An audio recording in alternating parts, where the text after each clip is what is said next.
పరిశుద్ధ ప్రియ సంగమా, బంధువులారా, స్నేహితులారా, ఈ సాయంకాల సమయమున మరి యొక్క పర్యాయము మీ అందరితో కూడా కలిసి దేవుని నామమును స్తుతించుటకు దేవాది దేవుడు మాకు అనుగ్రహించిన ఈ అవకాశమును బట్టి దేవుని నామమునకు మహిమ కలగాలని ప్రార్థిస్తూ ఉన్నాను. మరి ఆరాధనకు సిద్ధపడిన మీ అందరినీ కూడా ప్రేమతో ఆహ్వానిస్తూ ప్రారంభ ప్రార్థనను చేయటం ద్వారా ఈ పరిశుద్ధ కుటుంబ ఆరాధనను మనము ప్రారంభించుదాము. ప్రార్థించుదాము. పరిశుద్ధుడు పరిశుద్ధుడు పరిశుద్ధుడు నిలవేళలా ప్రధాన దూతలతో పొగడబడుచున్నటువంటి మా ప్రియ పరలోకపు తండ్రి, సర్వోన్నతుడా, సర్వశక్తిమంతుడా, దయగల మా దేవా, మీ ఘనమైన, మీ శ్రేష్టమైన, మీ అత్యున్నతమైన, అతి పవిత్రమైన నామమునకు స్తుతులు స్తోత్రములు వందనాలు చెల్లిస్తూ ఉన్నాము. దేవా, గడిచిన రాత్రి సుఖమైన విశ్రాంతిని అనుగ్రహించి మా జీవితములో మరి ఒక నూతన దినమును బహుమానముగా ప్రసాదించి తిరిగి ఈ సాయంకాలము ఈ రకముగా మీ పరిశుద్ధమైన నామములో చేరి పరిశుద్ధ దేవా, మరి యొక్క రక్తమునకు సంబంధించినటువంటి అర్పణలకు సంబంధించినటువంటి ప్రాముఖ్యతను ప్రాధాన్యతను ధ్యానించుటకు మీరు మమ్ములను ఈ రకముగా సిద్ధపరుచినందులకై మీకే వందనాలు చెల్లిస్తూ ఉన్నాము. ఈ పరిశుద్ధ ఆరాధనలో మేము పాటల ద్వారాను, ప్రార్థనల ద్వారాను, వాక్యము ద్వారాను మీ నామమును ఘనపరుస్తూ ఉండగా ఈ కూడికను నీవే దీవించుమని యేసు అతి పరిశుద్ధమైన నామములో అడిగి వేడుకొనుచున్నాము తండ్రి, ఆమేన్.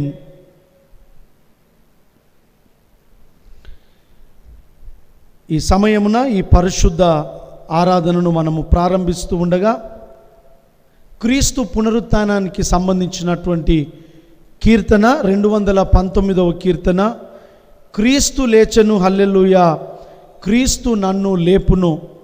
ఈ కీర్తన పాడుచు దేవుని నామమును మహిమ పరచుదము. ఆంధ్ర క్రైస్తవ కీర్తనలో నుండి 219వ కీర్తన, క్రీస్తు లేచెను హల్లెలూయా, క్రీస్తు నన్ను లేపును.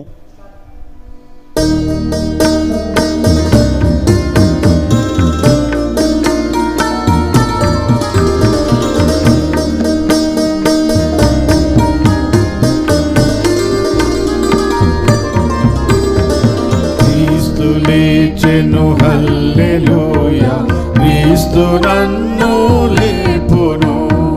క్రీస్తు లేచెను హల్లెలూయా, క్రీస్తు నన్ను లేపును. ఇది యేసునాథ సత్యము, ఇలను చాటుడి నిత్యము. క్రీస్తు లేచెను హల్లెలూయా, క్రీస్తు నన్ను లేపును. మృతుల పునరుత్థాన పంటకు ప్రథమ ఫలమగు క్రీస్తులో, మృతుల పునరుత్థాన పంటకు ప్రథమ ఫలమగు క్రీస్తులో.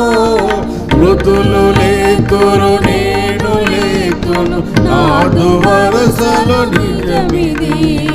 క్రీస్తు లేచెను హల్లెలూయా, క్రీస్తు నన్ను లేపును.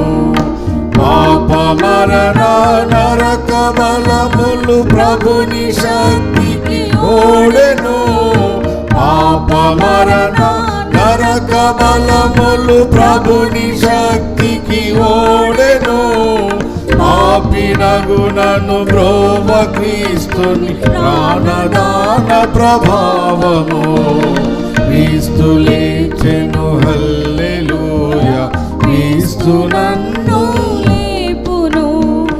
మరణమా నీ ముల్లు ఎక్కడ, మరణమా జయమెక్కడా. మరణమా నీ ముల్లు ఎక్కడ, మరణమా జయమెక్కడా.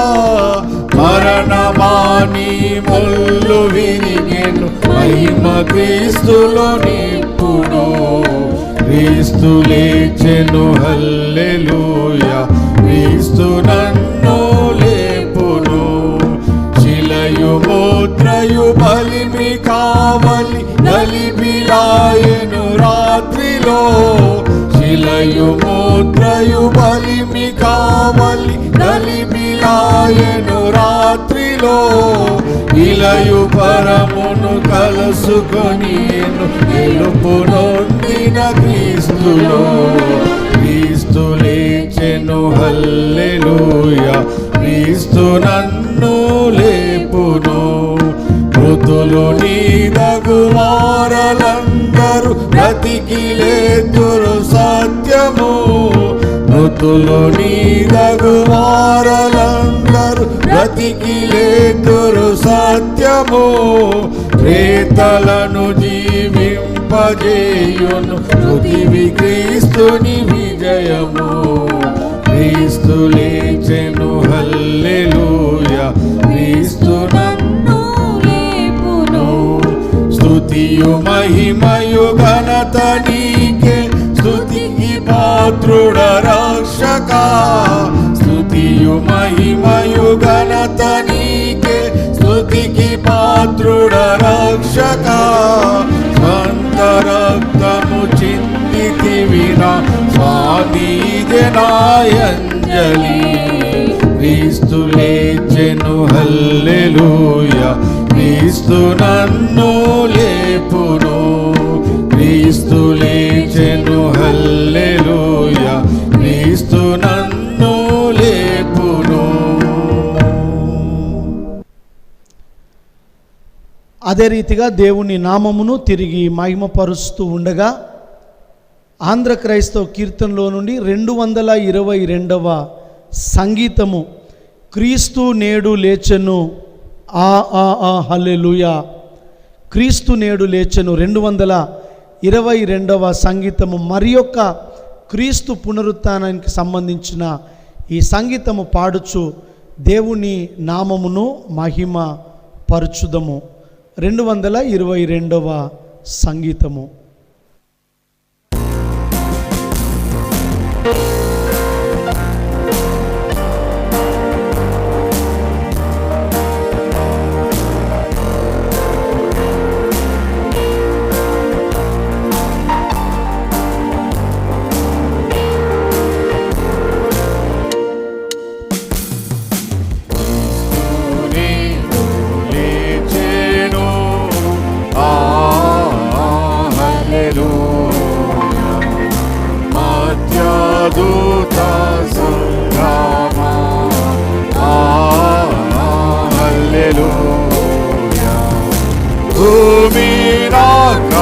సంబులో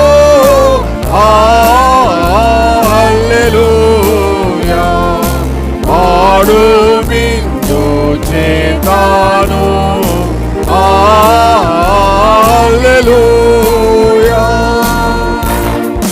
మోక్షమి నాదుడు హల్లెలూయా. యుద్ధమాడి గెల్చెను హల్లెలూయా. సూర్యుడు ఉద్భవింపగా హల్లెలూయా.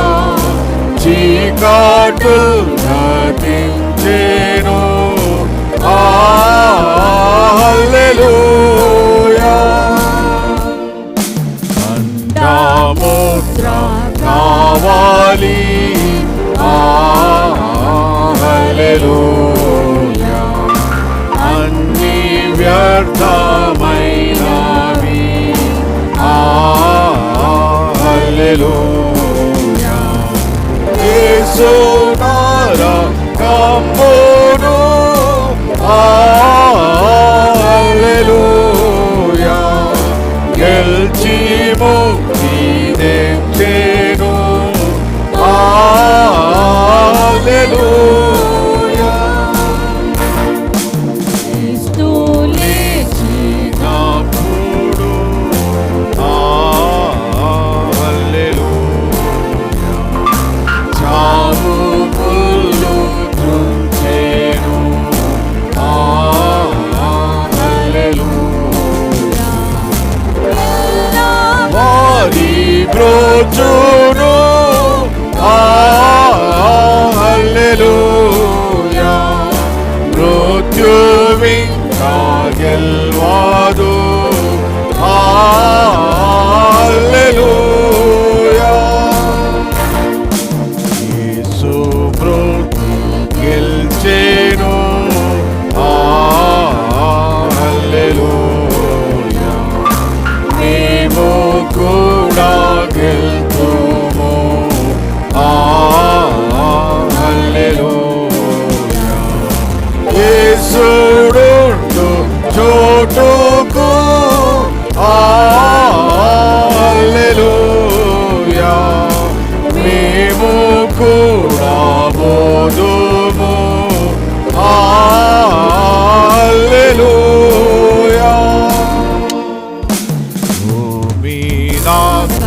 సంబులో హల్లెలూయా యేసు నీకు స్తోత్రము హల్లెలూయా మృత్యు సంహారకుండా హల్లెలూయా నీదే జయము హల్లెలూయా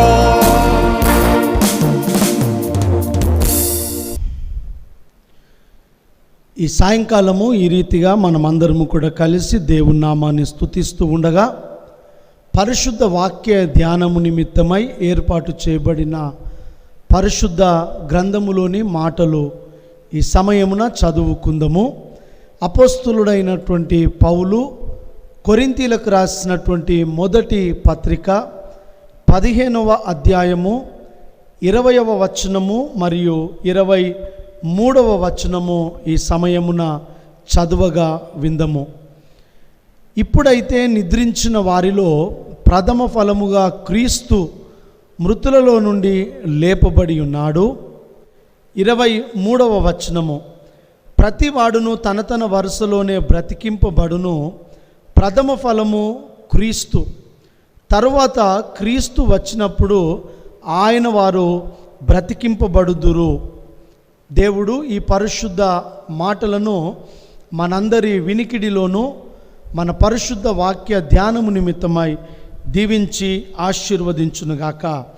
ప్రియ పరిశుద్ధ సంగమ, 2 రకములైనటువంటి అర్పణలను గురించి మనము వాక్య ధ్యానము నిన్న సాయంకాలము ప్రారంభించినాము. ఒకటి, రక్తము లేనటువంటి వస్తువులు అర్పించబడటము.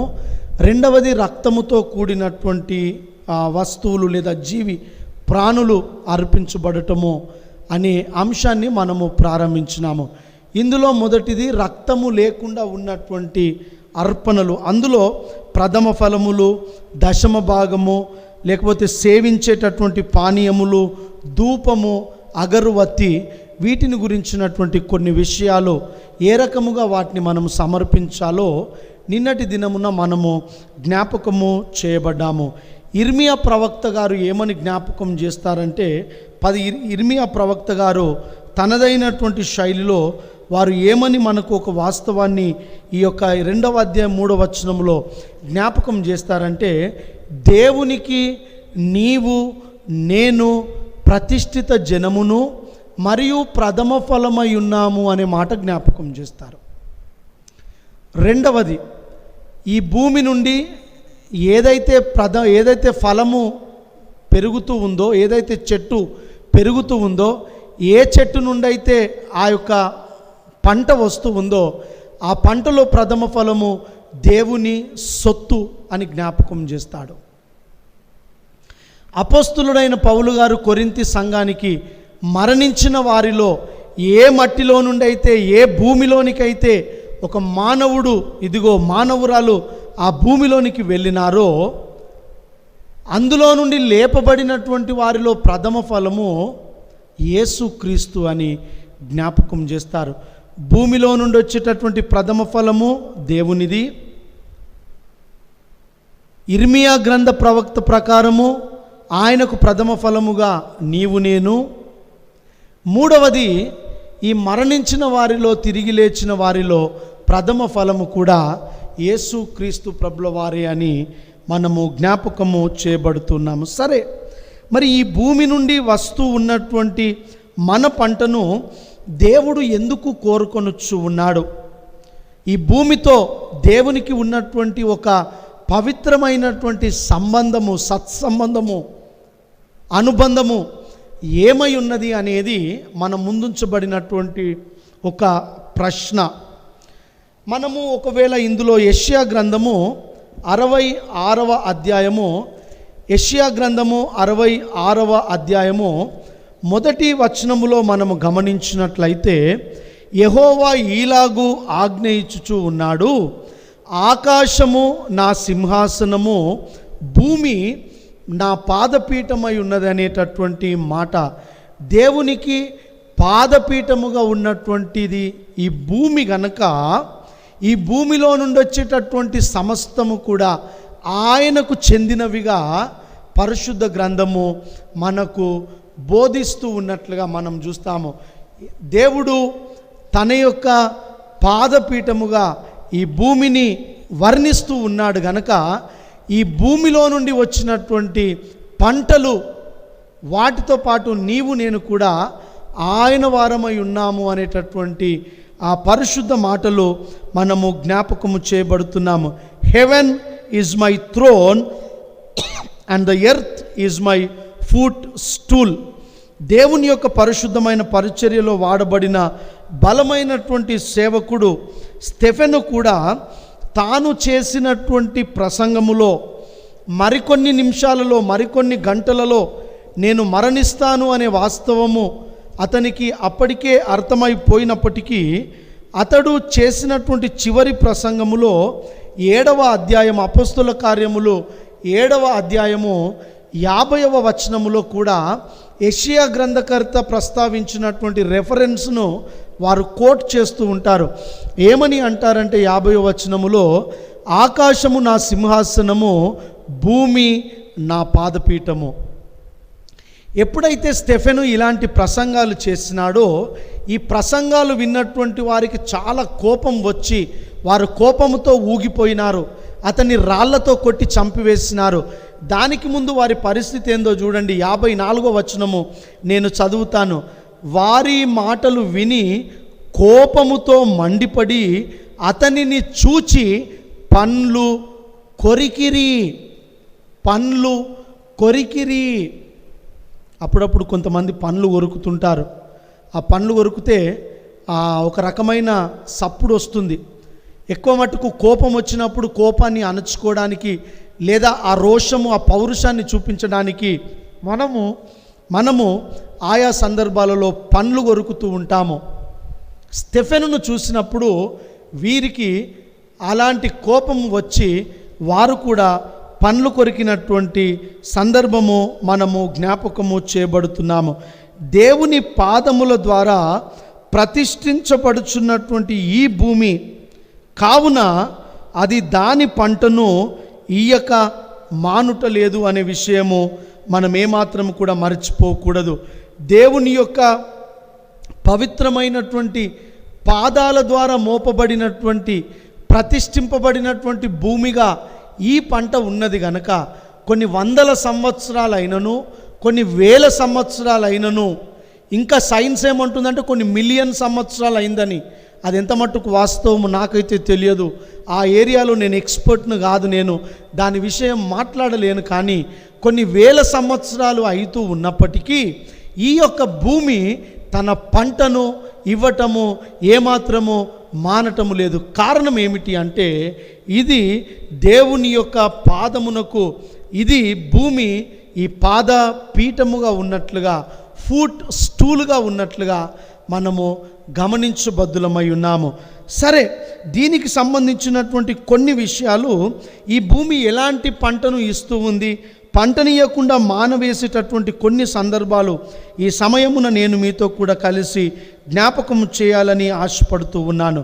లేవియా కాండము 26వ అధ్యాయము 4వ వచనములో మనం గమనించినట్లయితే, మీ వర్షాకాలములో మీకు వర్షం ఇచ్చెదను, మీ భూమి పంటలనిచ్చెదను, మీ పొలముల చెట్లు ఫలించును అనే మాట అక్కడ మనము జ్ఞాపకం చేయబడుతూ ఉన్నాము.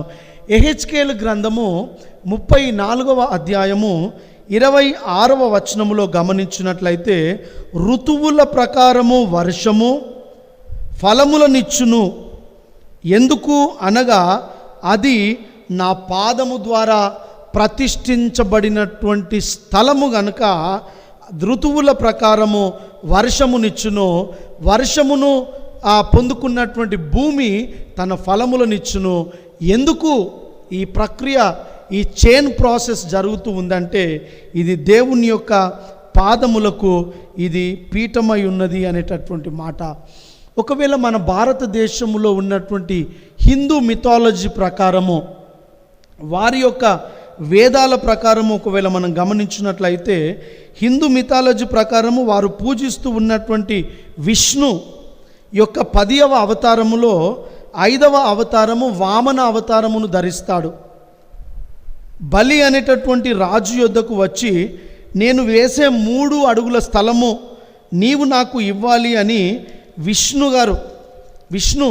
అడుగుతూ, వామన అనే పేరుతో పిలువబడుతున్నటువంటి విష్ణు అక్కడ అడిగినప్పుడు రాజుగారు నవ్వి, 3 అడుగుల భూమే కదా నీవు తీసుకో అని అతనితో అన్నప్పుడు, ఈ యొక్క వామన ఏం చేస్తాడంటే, తన మొదటి అడుగు వేసినప్పుడు మొత్తము సర్వ సృష్టి కూడా, భూమి అంతా కూడా తన ఒక్క పాదము కిందనే సరిపోయినటువంటిదిగా హిందూ మిథాలజీ. మన ఇరు పొరుగు వారు హిందువులతో ముస్లింలతో మనము నివసిస్తూ ఉన్నాము కనుక వారి గ్రంథాలలో ఉన్నటువంటి ఇలాంటి చిన్న పెద్ద విషయాలు అప్పుడో ఇప్పుడో తెలుసుకోవటం కూడా ఎంతైనా మనకు అవసరమే. వారు ఏమంటారంటే, పాదము పెట్టగానే భూమి మొత్తం కవర్ అయిపోయింది అనే మాట. పరిశుద్ధ గ్రంథములో, యెషయా గ్రంథములో కానివ్వండి, లేకపోతే అపోస్తుల కార్యములో కానివ్వండి, భూమి నా పాదపీఠము అనేటటువంటి మాటలు ఇక్కడ మనము జ్ఞాపకము చేయబడుతూ ఉన్నాము. భూమి నా పాదపీఠం అనే సందర్భం వచ్చింది కనుక ఒక 5-6 సందర్భాలు పరిశుద్ధ వాక్యము నుండి పాదమును గురించి నేను మీతో కూడా కలిసి ధ్యానించాలని, కొన్ని విషయాలు జ్ఞాపకం చేసుకోవాలని ఈ సమయమున ఆశపడుతూ ఉన్నాను. పాదము, ఇప్పటికే మీకు బహుశా 3-4 రెఫరెన్సులు గుర్తుకు వచ్చి ఉండవచ్చు. పరిశుద్ధ గ్రంథము నుండి పాదము ఒకటి మనం గమనించినట్లయితే, నిర్గమకాండము 3వ అధ్యాయము 5వ వచనములో చూసినట్లయితే, మోషేతో హోరేబు పర్వతము యొద్ద దేవుడు అతనితో మాట్లాడుతూ ఉండగా, నీ పాదముల చెప్పులు నీవు వినుము. 3వ అధ్యాయము 1వ వచనములో నిర్గమకాండములో ఏమంటారంటే, దేవుని పర్వతమైన హోరేబునొద్ద అతడు మండుచున్న పొదలో మోషేతో మాట్లాడినాడు అనేటటువంటి విషయాలు ఇక్కడ ప్రస్తావించబడుతూ ఉన్నట్లుగా, దేవుని పర్వతమైన హోరేబు, దేవుని పర్వతమైనటువంటి హోరేబు, దేవుడు నిన్ను నన్ను చేరుకోవడానికి ఆయన మార్చినటువంటి స్థలాలు కూడా పరిశుద్ధ గ్రంథములో 4 స్థలాలను మనం చూస్తాము. ఈ 3వ అధ్యాయము 1వ వచన ప్రకారము నాకేమర్థమవుతుందంటే, దేవుని పర్వతమైన హోరేబు అనగా ఆ సీనాయి పర్వతము లేదా హోరేబు పర్వతమును దేవుడు ఎన్నిక చేసుకున్నట్లుగా దాని మీద తన భక్తులతో మాట్లాడి దర్శనాన్ని ఇచ్చినటువంటి సందర్భాలు నాకు గుర్తుకు వస్తూ ఉన్నవి. 4 స్థలాలు దేవుడు మార్చినాడు నిన్ను నన్ను చేరుకోవడానికి. అందులో మొదటిది ఈ పర్వతముల మీద నివసించేటటువంటి దేవుడుగా. పరిశుద్ధ వాక్య ధ్యానములో ముందు మనము ధ్యానిస్తూ ఉండగా ఈ 4 స్థలాల యొక్క ప్రాధాన్యతను నేను వేరే సందర్భములో ఈ 4 అంశముల మీద కూడా మీతో కూడా కలిసి ధ్యానించడానికి ప్రయత్నిస్తాను. దేవుని పర్వతము, దేవుని చిత్తానుసారముగా దేవుడు మార్చినటువంటి ఈ యొక్క 4 స్థలాలు మనము తర్వాత చూద్దాము. మొదటి పాదము సంబంధించిన రెఫరెన్స్ మనం చూసినట్లయితే, నీ పాదముల చెప్పులు నీవు అక్కడ విడిచిపెట్టి ఈ స్థలం యొద్దకు నీవు రావాలి. ఇది పరిశుద్ధమైన స్థలము. రెండవది, పాదమునకు సంబంధించిన మరి ఒక రెఫరెన్స్ మనము ఒకవేళ గమనించినట్లయితే రోమీయులకు రాసిన పత్రిక అపోస్తులుడైనటువంటి పౌలు గారు రోమా సంఘానికి వ్రాస్తూ 10వ అధ్యాయము 15వ వచనములో 10వ అధ్యాయము 15వ వచనములో వారు ఏమని జ్ఞాపకం చేస్తారంటే, ఉత్తమమైన వాటిని గురించిన సువార్త ప్రకటించు వారి పాదములెంతో సుందరమైనవి అనే మాట ఇక్కడ జ్ఞాపకం చేస్తారు. ఉత్తమమైన వాటిని గురించి సువార్త ప్రకటించు వారి పాదములు ఇదిగో ఎంతో సుందరములైనవని ఇక్కడ రోమీయులకు రాసినటువంటి పత్రికలో అపోస్తులుడైనటువంటి పౌలు గారు జ్ఞాపకము చేస్తూ ఉన్నట్లుగా మనము జ్ఞాపకము చేయబడుతూ ఉన్నాము. ఇదే మాట మనము పాత నిబంధనలో గమనించినట్లయితే యెషయా ప్రవక్త 52వ అధ్యాయము, యెషయా గ్రంథము 52వ అధ్యాయము 7వ వచనములో వారు ఏమని జ్ఞాపకం చేస్తారంటే, సువార్త ప్రకటించుచు సమాధానము చాటించుచు సువర్తమానము ప్రకటించుచు రక్షణ సమాచారము ప్రచురించు వారి పాదములు నీ దేవుడు ఏలుచున్నాడని సియోనుతో చెప్పుచున్న వాని పాదములు పర్వతముల మీద ఎంతో సుందరములైనవని ఈ సమయమున పరిశుద్ధ గ్రంథములో నీ మాటలు మనము జ్ఞాపకము చేయబడుతూ ఉన్నాము. మొదటిది గమనించినట్లయితే హోరేబు పర్వతము యొద్ద దేవుడు మోషేను పిలిచినప్పుడు నీ పాదములకు ఉన్నటువంటి చెప్పులు నీవు ఇప్పివేయాలి అని ఆజ్ఞ ఇస్తాడు. రెండవది, సువార్తను ప్రకటించు వారి పాదములు ఎంతో సుందరములైనవని మనము జ్ఞాపకము చేయబడుతూ ఉన్నాము. మూడవ సందర్భము, యేసుక్రీస్తు ప్రభుల వారి యొక్క శిష్యులు అందరూ కూడా, యేసయ్య శిష్యులు కూడా అందరూ అక్కడ ఉండి వారందరూ చూస్తూ ఉండగా పాపాత్మురాలైన ఒక స్త్రీ అని ప్రస్తావించబడ్డది పరిశుద్ధ గ్రంథములో. ఆమె అత్తరు బుడ్డి తీసుకొని వచ్చి దానిని పగులగొట్టి తన తల మీదను తన పాదముల మీద పోసెను అనేటటువంటి మాటలు మనము జ్ఞాపకము చేయబడుతున్నాము. మత్తయి సువార్త 26వ అధ్యాయము 6వ వచనము నుండి మనము చూస్తాము. మార్కు సువార్త 14వ అధ్యాయము 3వ వచనము నుండి 9వ వచనం వరకు మనం చూస్తాము. కానీ పరిశుద్ధుడైన లూకా వ్రాసిన సువార్త 7వ అధ్యాయము 36వ వచనములో మాత్రమే మత్తయి మార్కు ఈ సన్నివేశము వ్రాసినప్పటికీ వారు పాదములను గురించి ప్రస్తావించలేదు. కానీ పరిశుద్ధుడైన లూకా సువార్తికుడు మాత్రమే ఏమని జ్ఞాపకం చేస్తాడంటే, అతని పాదముల మీద ఆ స్త్రీ ఆ పరిచర్య జరిగించినట్లుగా పాదములు మనకు కనబడుతవి.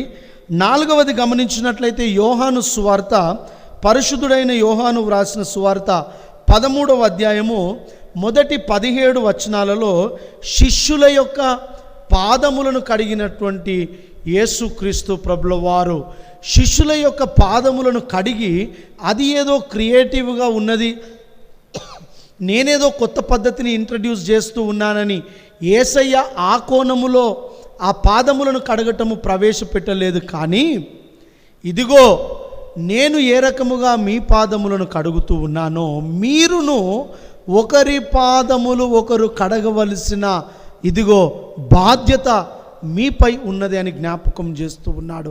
అనగా మీరు తగ్గించుకొని ఈ లోకములో దేవుని నామమును హెచ్చిస్తూ క్షమించుకుంటూ మీరు ముందుకు సాగవలసిన అవసరము ఉన్నది.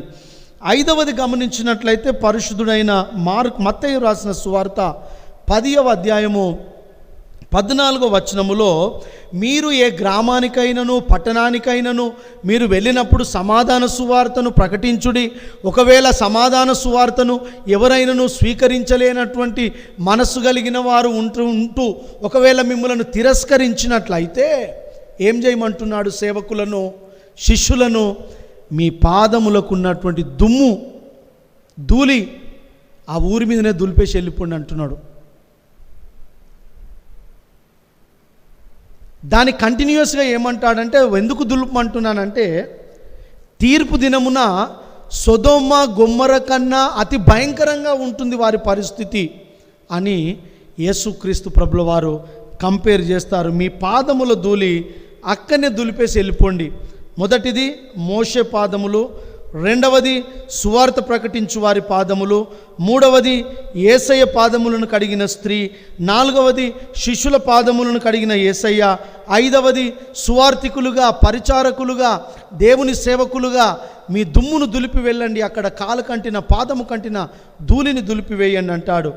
ఆరవది గమనించినట్లయితే ఎఫెసీలకు రాసిన పత్రిక పరిశుద్ధుడైనటువంటి అపోస్తులుడైనటువంటి పౌలు గారు ఎఫెసీ పరిశుద్ధ సంఘానికి వ్రాస్తూ 6వ అధ్యాయము 15వ వచనములో ఈ పాదములను గురించినటువంటి మరి ఒక మాట ఇక్కడ జ్ఞాపకం చేస్తారు. చూడండి, నేను చదువుతాను. 6వ అధ్యాయము 15వ వచనములో, పాదములకు సమాధాన సువార్త వలనైన సిద్ధ మనస్సును జోడును తొడుగుకొని మీరు నిలువబడుడి అనేటటువంటి మాట. పాదాలకు ఉండవలసిన లక్షణాలు ఏమిటి అంటే, సమాధానపరిచేటటువంటి లక్షణాలు మీ పాదాలకు ఉండాలి. ఈ వాక్యం వింటున్నటువంటి సహోదరుడా, సహోదరి, నీవు నేను కలిగి ఉన్నటువంటి పాదములు సమాధానము కొరకు పరిగెత్తేటటువంటి పాదములు కలిగి ఉన్నామా? లేదా ఎవరైనా ఒక్క మాట అంటే వారిని 10 మాటలని వారిని కొట్టొచ్చేటటువంటి పాదములతో నీవు నేను ఉన్నామా?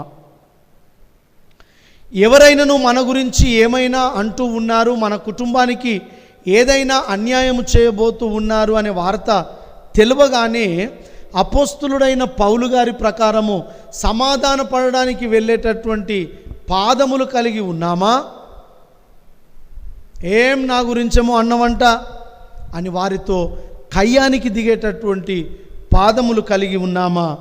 అనగా గొడవలు పెట్టేటటువంటి, పగ తీసుకునేటటువంటి, కుట్రలు చేసేటటువంటి పాదములు కాదు, కానీ నీవు నడుస్తూ ఉన్నటువంటి నీ పాదములు అవి సమాధానమునకై ప్రయాసపడే పాదములుగా ఉండవలసినటువంటి అవసరం ఉన్నదని మనము జ్ఞాపకము చేయబడుతూ ఉన్నాము. చివరిదిగా ఒక్క మాట నేను ఈ సాయంకాలం మీతో కూడా కలిసి ధ్యానించాలని ఆశపడుతూ ఉన్నాను. అపోస్తలులు పరిశుద్ధ సంఘాన్ని కడుతూ ఉన్నటువంటి ఆ సందర్భములో అపోస్తలుల కార్యములు 4వ అధ్యాయము 34వ వచనములో మనం గమనించినట్లయితే, సువార్త సేవ ప్రచురించబడుతూ ఉండగా, పరిశుద్ధ సంఘములు కట్టబడుతూ ఉండగా, దేవుని యొక్క సువార్త వెదజల్లబడుతూ ఉండగా, అక్కడ కావలసినటువంటి వనరులను సమకూర్చేటటువంటి సందర్భములో ఆ పరిశుద్ధ సంఘస్థులు, విశ్వాసులు, ఆది సంఘము ఎంత గొప్ప కార్యము చేసినారో చూడండి. 4వ అధ్యాయము 34వ వచనము నేను చదువుతాను, చూడండి. భూములైనను ఇండ్లైనను కలిగిన వారందరూ వాటిని అమ్మిన వాటి వెల తెచ్చి అపోస్తలుల పాదముల యొద్ద పెట్టుచు వచ్చిరి. అపోస్తలుల పాదముల యొద్ద ఎంత అద్భుతమైనటువంటి వారి అర్పణలు! భూములు అమ్ముకున్నారు, ఇండ్లు అమ్ముకున్నారు. ఆ వచ్చిన ధనమును తీసుకొని వచ్చి అపోస్తలుల పాదముల యొద్ద పెడుతున్నారు. ఎందుకు అపోస్తలుల పాదముల యొద్ద పెడుతున్నారు? అపోస్తలుల పాదములు క్రీస్తు ద్వారా కడగబడినటువంటి పాదములు, సువార్త ప్రకటించేటటువంటి సుందరమైన పర్వతము మీద మోపదగినటువంటి పాదములు గనక ఆ పాదముల యొద్ద అర్పణలు సమర్పిస్తూ ఉన్నట్లుగా మనము చూస్తాము. ఇదిగో, దేవుని నామములో రక్తము లేని అర్పణలను గురించి మనము వాక్య ధ్యానము మొదలుపెట్టినాము. నిన్నటి దినమున ఈరోజు ఈ 2 రోజులు కూడా ఈ అంశం మీద మనము ధ్యానిస్తూ వెళ్తూ ఉండగా ఈరోజు వాక్యాన్ని ఇక్కడితో నేను ముగిస్తాను. తిరిగి రేపటి దినమున మనము రక్తముతో ముడిపడినటువంటి అర్పణలు, దేవుడు ఎలాంటి అర్పణలను కోరుకున్నాడో, ఆ జంతువులు ఎలాంటి స్వభావము కలిగినవై ఉండాలి, ఏ జంతువునైనా తీసుకురండి అనలే దేవుడు. ఆయన కూడా కొన్ని కోరుకున్నాడు. అవేమై ఉన్నవి, ఆ పక్షులు ఏమై ఉన్నవి, ఏ రకముగా వాటిని అర్పించినారో ఈ యొక్క రక్తముతో ముడిపడిన అర్పణలను గురించి తిరిగి రేపటి దినమున మనము వాక్య ధ్యానములో ధ్యానిస్తూ ముందుకు వెళ్దాము. తిరిగి రేపటి దినమున జరిగే ఆరాధనలో మీరందరూ ఇదే రీతిగా సిద్ధపడి ప్రార్థనలో పాల్గొనగలరని మీకు మరి ఒకసారి ప్రేమపూర్వకమైన ఆహ్వానాన్ని తెలియజేస్తూ ఉన్నాను. దేవుడు ఈ పరిశుద్ధ మాటలను మన వినికిడిలో దీవించి ఆశీర్వదించునుగాక. ఆమేన్. మరి ఇటు యొక్క ఆరాధనను ప్రార్థన, పరలోకపు ప్రార్థన, ఆశీర్వాదపు కీర్తనతోనూ ముగించుకుందాం. అందరూ తలలు వంచి కళ్ళు మూసుకున్నట్లయితే ప్రార్థించుదాము. మా ప్రియ పరలోకపు తండ్రి యేసుక్రీస్తు ప్రభువా, మా రక్షకుడా, మా విమోచకుడా, నీకు స్తోత్రములు స్తుతులు చెల్లించుకుంటున్నాం. ప్రభువా, నీ దైవదాసుని ద్వారా నీవు పలికిన ఉన్నతమైన, శ్రేష్టమైన, ఘనమైన విశ్వాసమును, జ్ఞానమును, వాక్యమును బట్టి నీకు వందనాలు చెల్లించుకుంటున్నాం. విన్న మాకును, మా కుటుంబాలకును కావలసిన క్షేమమును కలగజేసి మా విశ్వాసాన్ని నీ యందు దృఢపరిచి బలపరచమని నేను ప్రార్థించుచున్నాం. ప్రత్యేకంగా ఇటు యొక్క కుటుంబ ఆరాధనలో ఎంతమంది అయితే వీక్షిస్తున్నారో, పాలు పంచుకుంటున్నారో ప్రతి ఒక్కరిని నీవు దీవించమని నేను ప్రార్థించుచున్నాం.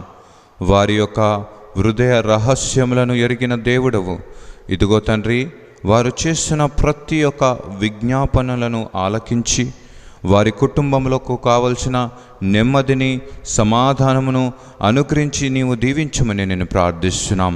ఎవరైతే శారీరకమైన అనారోగ్యముతోనూ బలహీనతతోనూ బాధపడుతురో తండ్రి, నీవు ముట్టి స్వస్థపరచమని నేను ప్రార్థిస్తున్నాం. ప్రతి ఒక్క బలహీనతను నీ తీసివేయమని ప్రార్థిస్తున్నాం. తల నుండి ఎరికాల వరకు నీ రక్త ప్రోక్షణను ఆ బిడ్డలకు కలగజేసి సంపూర్ణమైన స్వస్థతను దయచేయమని ప్రార్థిస్తున్నాం. ప్రభువా, అవును తండ్రి, మరి మెడికల్లో ఎంతోమంది మరి ఒక రిపోర్ట్ల వల్ల వారి రిపోర్ట్లు అన్నీ కూడా నార్మల్గా నడిపించమని ప్రార్థిస్తున్నాం. డాక్టర్లు ఎంతోమంది రిపోర్ట్లు సెలవిచ్చినప్పటికీ కూడా నీ వాక్యమే మాకు ఇచ్చే ఆధారము, నీ వాక్యమే మాకు జీవకరమైనది ప్రభువా, స్వస్థకరమైనది ప్రభువా. అట్టి వాక్యము ద్వారా మమ్మల్ని స్వస్థపరచమని ప్రార్థిస్తున్నాం. మా శరీర బలహీనతలను ముట్టి స్వస్థపరచండి. మానసికమైన ఒత్తిడుల నుండి తప్పించమని ప్రార్థిస్తున్నాం. బలహీనతలను త్రిప్పివేయమని ప్రార్థిస్తున్నాం. నీ బలమును మాకు దయచేయండి. అవును తండ్రి, మా బలహీనత యందు నీ బలమును కనపరచువాడవు. నీ కృప మాకు చాలును తండ్రి. నీ కృప విస్తారముగా మా మీద, మా కుటుంబముల మీద ఉంచి నడిపించమని ప్రార్థిస్తున్నాం. అదేవిధంగా ఆధ్యాత్మికమైన బలహీనతను తండ్రి, ఈ లోక మర్యాదను, లోక ఆశలను ఇదిగో నడిచిన ప్రతి వారిని నీవు నడిపించి నీ చిత్తంలో ఇదిగో తండ్రి నీ రక్షణ ఆనందం నా బిడ్డలకు అనుగ్రహించమని ప్రార్థిస్తున్నాం తండ్రి.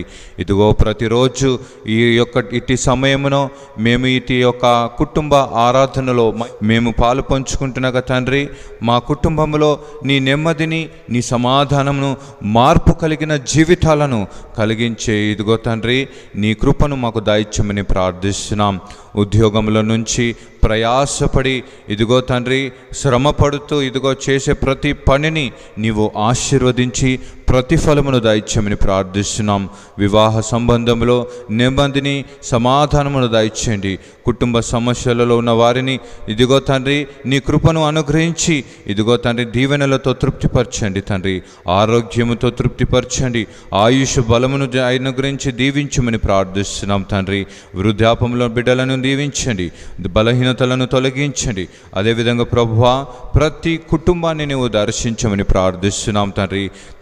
తండ్రి, తెలిసి తెలియలేని యొక్క దేవా మరి యొక్క సమస్యలను దేవా నీవు జ్ఞాపకం ఉంచుకొని వారిని విడిపించమని ప్రార్థిస్తున్నాం తండ్రి.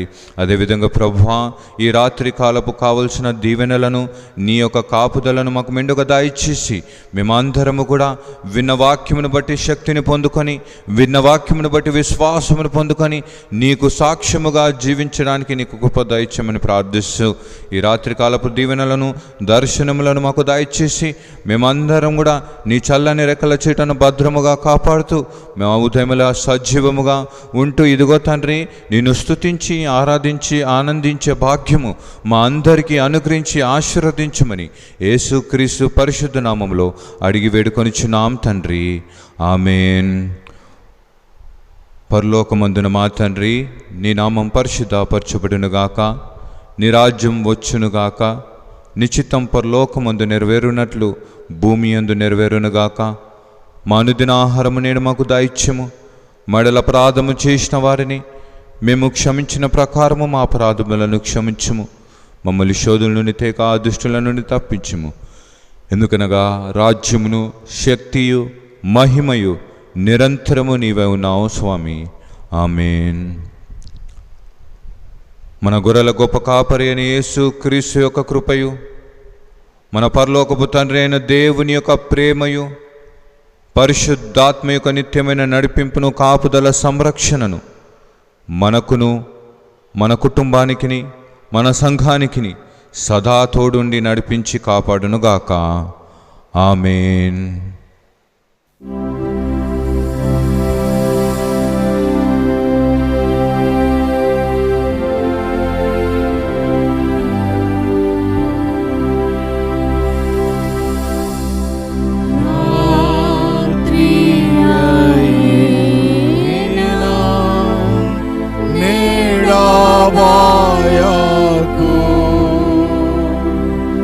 धात्री पै